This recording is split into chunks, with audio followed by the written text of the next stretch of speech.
5 Porsches under 50 grand that you can actually drive every day. Let's get into it. Coming in at number 5, the Porsche 958 Cayenne from 2011 to 2018.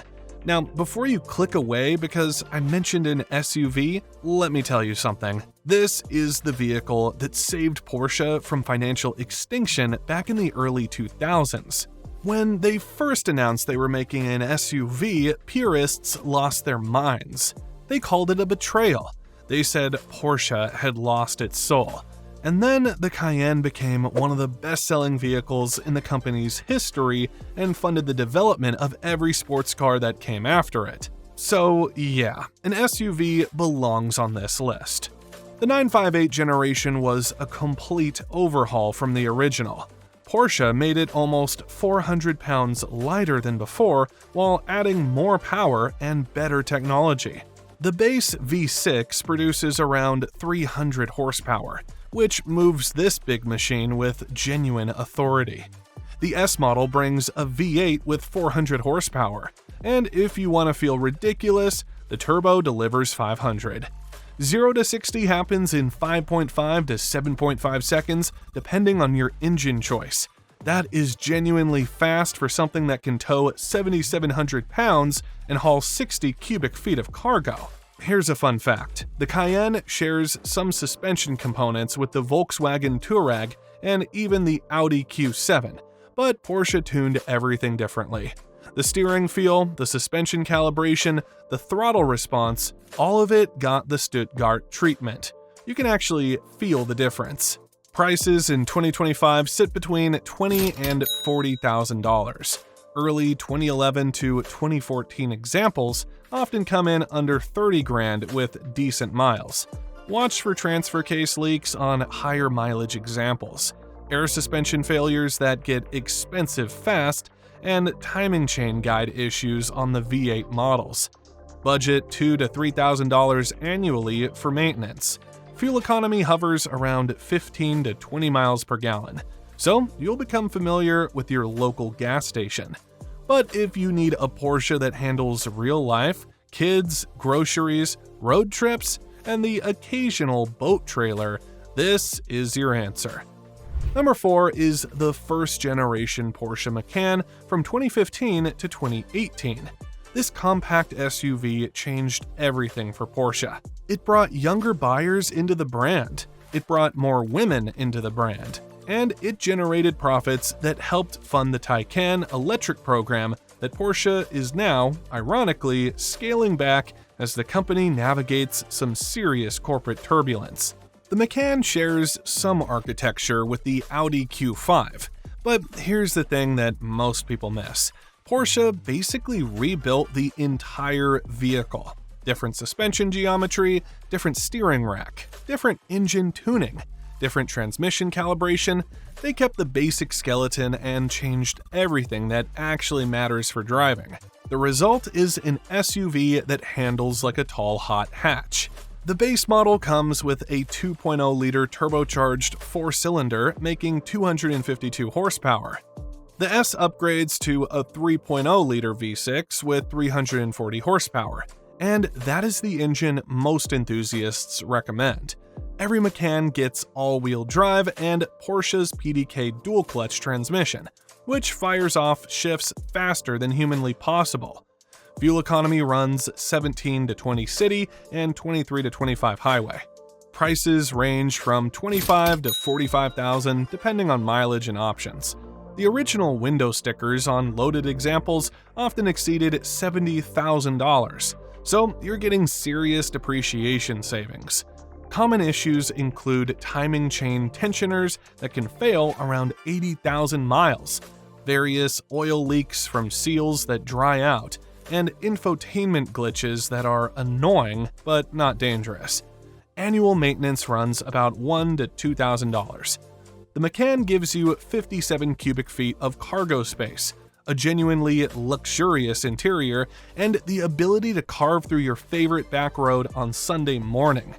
For daily driving in the suburbs or city traffic, this is the Porsche that makes the most practical sense while still delivering that special feeling every time you press the start button. Alright, number 3 is where my heart starts racing. The 987 Boxster, built from 2005 to 2012. This little roadster is the reason Porsche still exists as an independent company. Back in the 1990s, Porsche was bleeding money. They were months away from being absorbed by another manufacturer. The Boxster program shared components with the 911 to cut costs, and it worked. The car sold incredibly well, the company survived, and now we have modern miracles like the GT3 and the 918 Spider. The 987 generation came in 2 phases, the 987.1 from 2005 to 2008, and the facelifted 987.2 from 2009 to 2012. Both are fantastic, but they have some important differences. The early cars feature a 2.7-liter flat-six, making 240 to 245 horsepower, while the S model gets a 3.2 or 3.4-liter engine with 280 to 295 horsepower. The later 987.2 models received direct fuel injection, bumping the base to 255 horsepower and the S to 310. 0 to 60 takes about 6 seconds in the base and under 5.5 in the S. You can choose between a proper manual transmission or Porsche's excellent PDK automatic.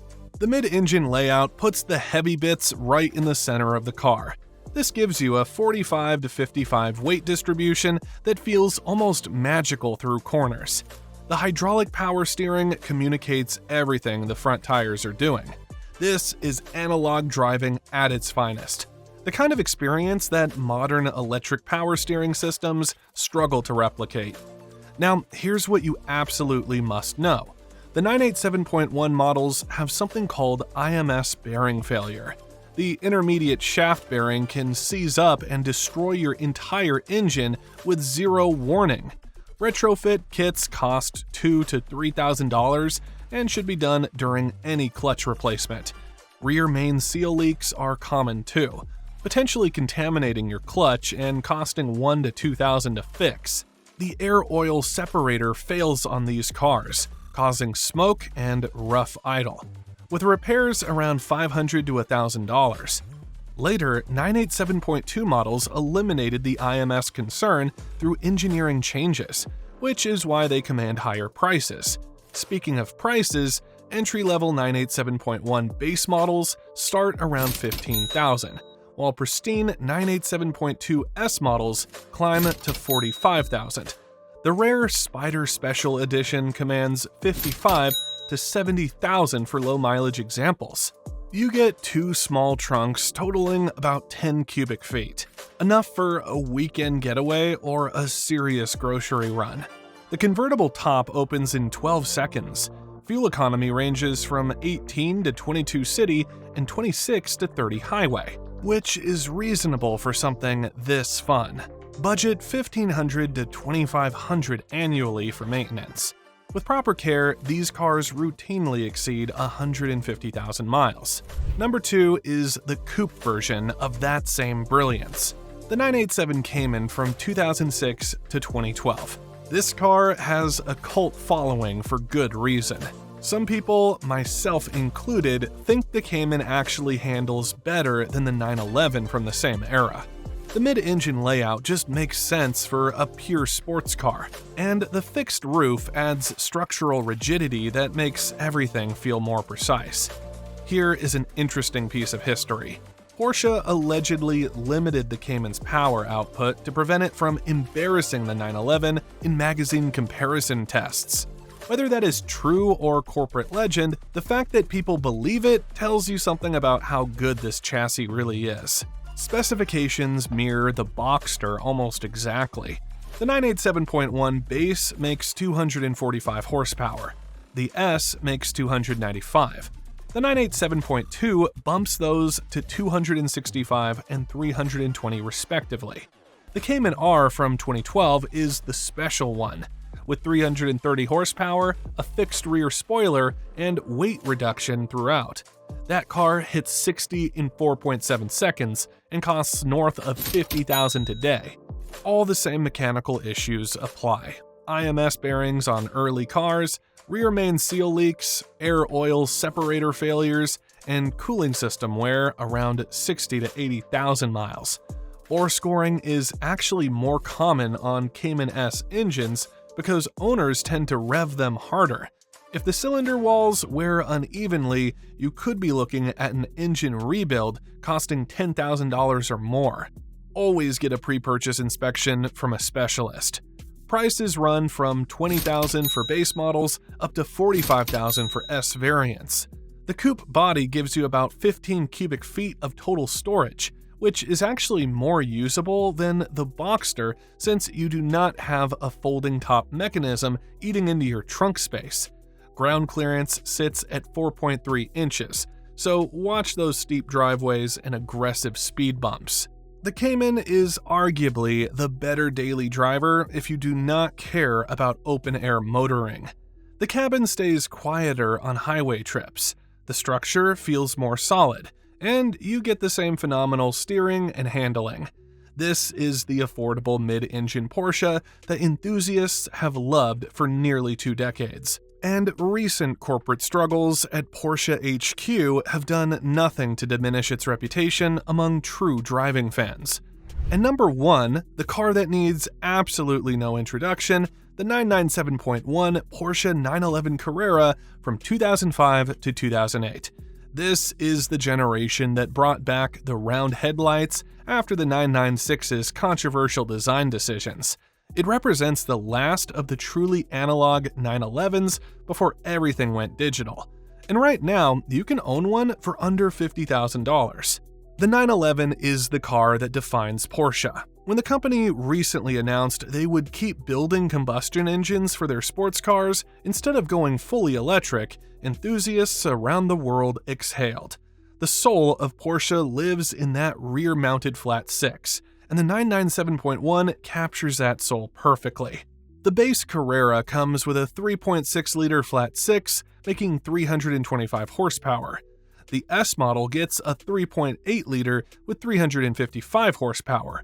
Both are rear-engine, rear-wheel drive in standard form, with all-wheel drive available on Carrera 4 models. You can get a manual transmission or the Tiptronic automatic, though enthusiasts overwhelmingly prefer the stick. 0 to 60 happens in about 4.8 to 5.0 seconds, and fuel economy runs 16 to 19 city and 24 to 27 highway. The 911 has a rear-engine layout that defies physics. The weight over the rear wheels gives you incredible traction out of corners, while modern suspension design has tamed the handling characteristics that made early 911s so tricky. This generation strikes the perfect balance between accessible and engaging. Now for the serious talk. The 997.1 shares the IMS bearing concern with the Boxster and Cayman. Same engine family, same potential failure point. The S models are also prone to bore scoring, which can require expensive engine work. Coolant pipe pinning is another known issue where factory adhesive fails and coolant starts leaking internally. These repairs range from $2,000 for minor work to $15,000 for major engine rebuilds. But here's the thing. When these issues are addressed, when you find a car with full service records and documentation showing the known problems have been handled, the 997.1 becomes remarkably reliable. You get rear seats that can hold small children or extra luggage. You get a car that commands respect everywhere you go. You get the experience of owning something genuinely iconic. Prices in 2025 range from $30,000 for higher mileage examples to $50,000 for clean, well-documented cars with lower miles. Annual upkeep runs $600 to $1,000 if nothing major is needed. Oil changes cost about $200. Brake jobs run $800 and up. The 997.1 is the best Porsche under $50,000 for daily driving because it delivers everything you want. The looks that stop people on the street, the heritage of 60-plus years of motorsport success, the driving experience that makes a Tuesday commute feel like an event, and just enough backseat to make it work for real life. Every single one of these 5 Porsches can serve as a daily driver. The key is homework, professional inspections, and realistic maintenance budgets. Find a good one and you'll understand why Porsche owners never shut up about their cars.